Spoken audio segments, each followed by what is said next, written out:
Boa noite, equipe. Diretamente do Nepal, país onde nasceu Buda, numa cidade chamada Lumbini.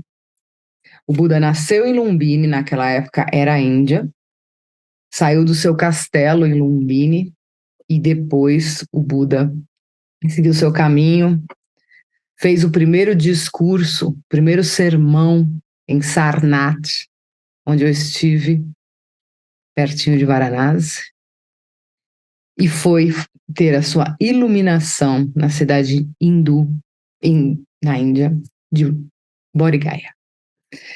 Mas o Nepal e a Índia são conectados, apesar de serem países completamente diferentes. Aqui existe no Nepal uma energia de paz, de equilíbrio. É incrível. É muito diferente. Muito diferente, te traz uma paz. As pessoas são muito simpáticas, as pessoas são muito abertas. É diferente, eles têm uma feição diferente dos hindus, né? Eles são parecidos com os da Mongólia, né? Meio puxados, assim, morenos, muito educados e têm uma paz, numa simplicidade, porque o Nepal é um dos países mais pobres do mundo. É incrível que numa simplicidade e numa pobreza, tudo é limpinho, tudo é sorridente, tudo é kind, né? Tipo, são muito calorosos, muito abertos. E aí, no nosso caminhar, e a gente tá nessa energia aqui, mostra exatamente que a gente não precisa de muito para ser bom, para ser feliz, para ser educado e para viver com simplicidade numa boa.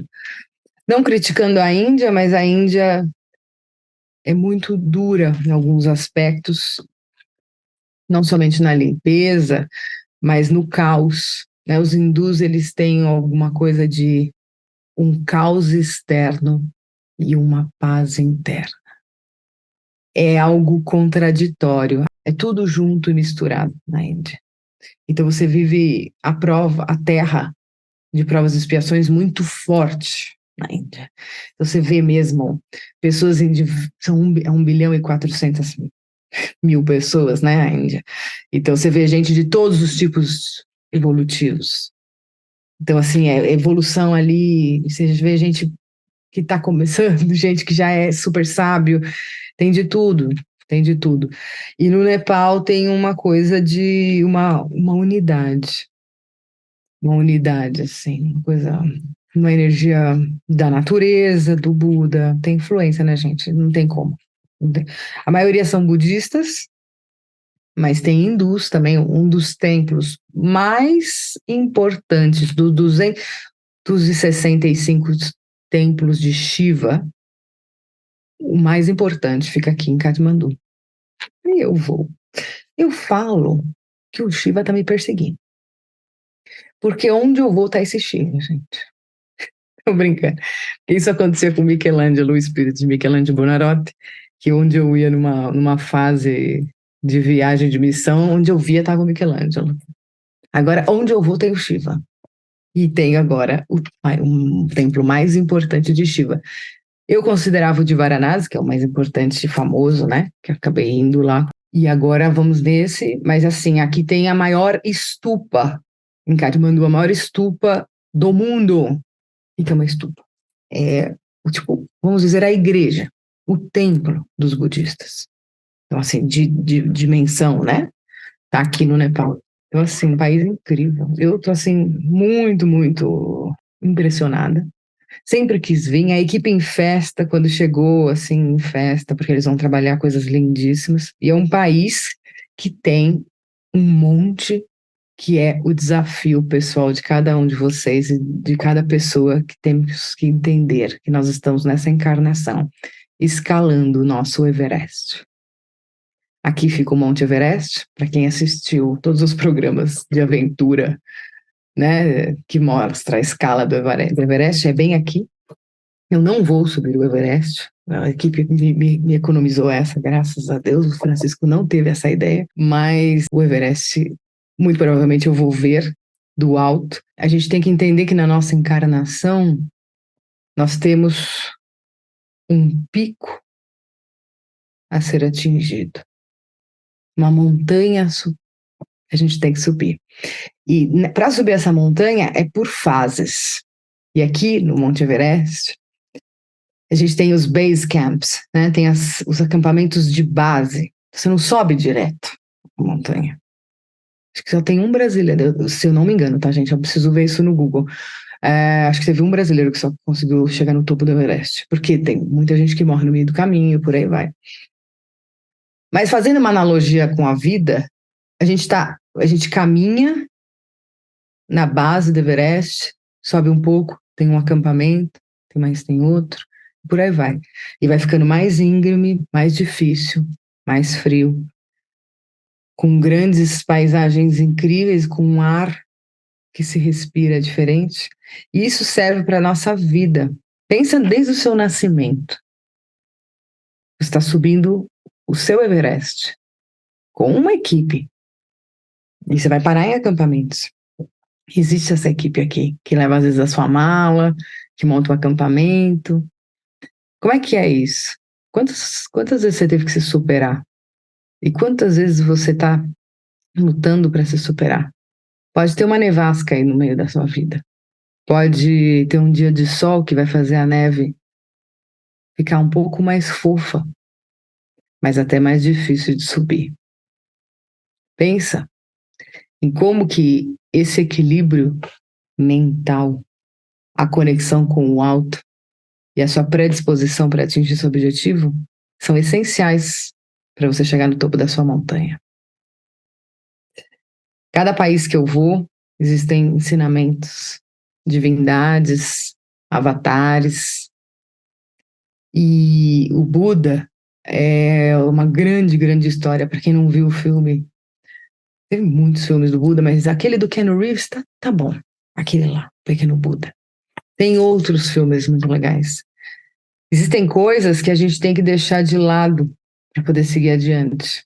O Buda, Lord Gautama, quando nasceu, sua mãe teve umas visões e tal, e depois teve um sábio que falou que a vida dele era destinada à espiritualidade. E o pai, que era o rei, não queria que ele fosse monge, nada disso. Queria que ele ficasse príncipe. E queria prendê-lo dentro do castelo, para que ele não visse nada de ruim. Até que o instinto maior, aquilo que bate no peito, aquilo que a gente fala que é inexplicável, fez ele fugir do castelo. E aí sim, o pai organizou tudo para ele, ao ver essa saída contra a vontade do pai, não ver nada, mas um doente passou, uma pessoa quase morrendo passou. Ele foi se transformando. Quantas vezes a gente tem que deixar de lado a opinião do outro para poder fazer a nossa missão? Quando a gente desencarna e chegamos na frente ali do Conselho Kármico Universal, somos nós, com a nossa consciência em primeiro lugar, e depois com o nosso mentor e com a equipe que nos segue, nos ajuda, caminha conosco, que temos que responder por quantos por cento da nossa missão a gente realizou. E lembre-se que você não está sozinho subindo essa montanha, da montanha da vida, dessa encarnação. Você tem almas que trabalham junto com você, espíritos que trabalham junto com você.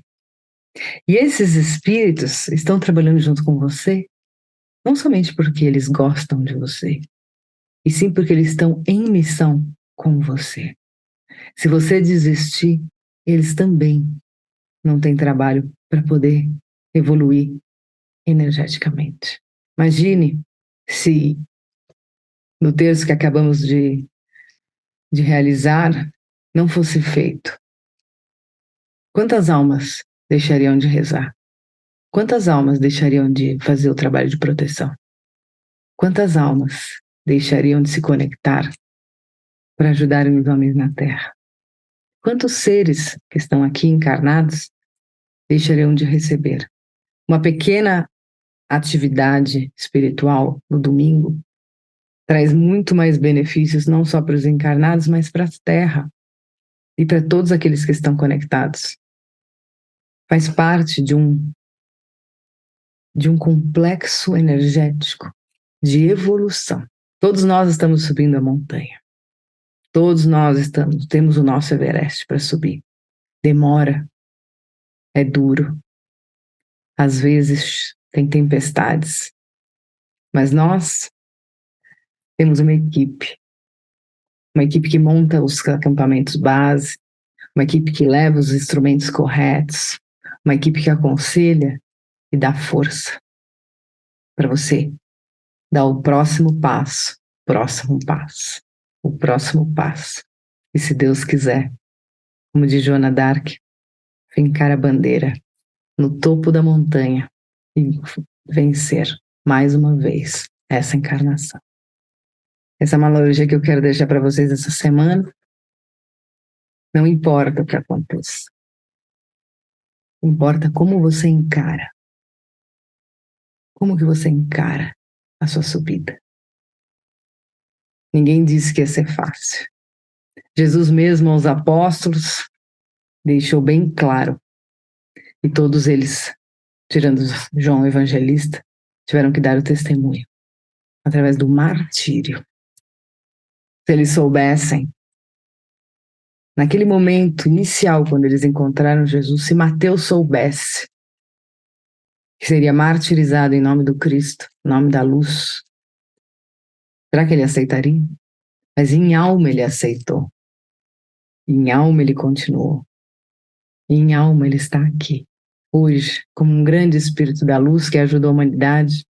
E São Mateus já teve várias encarnações e sabe o valor de dizer sim, eu vou porque eu acredito, porque eu confio e porque eu sei que isso vai me levar energeticamente para a próxima tarefa, e uma próxima vida, e um próximo corpo, numa existência infinita, mas simplesmente uma existência com aqueles que são luz e que contribuem para o progresso do universo. Em nome de Deus. Pensem nisso.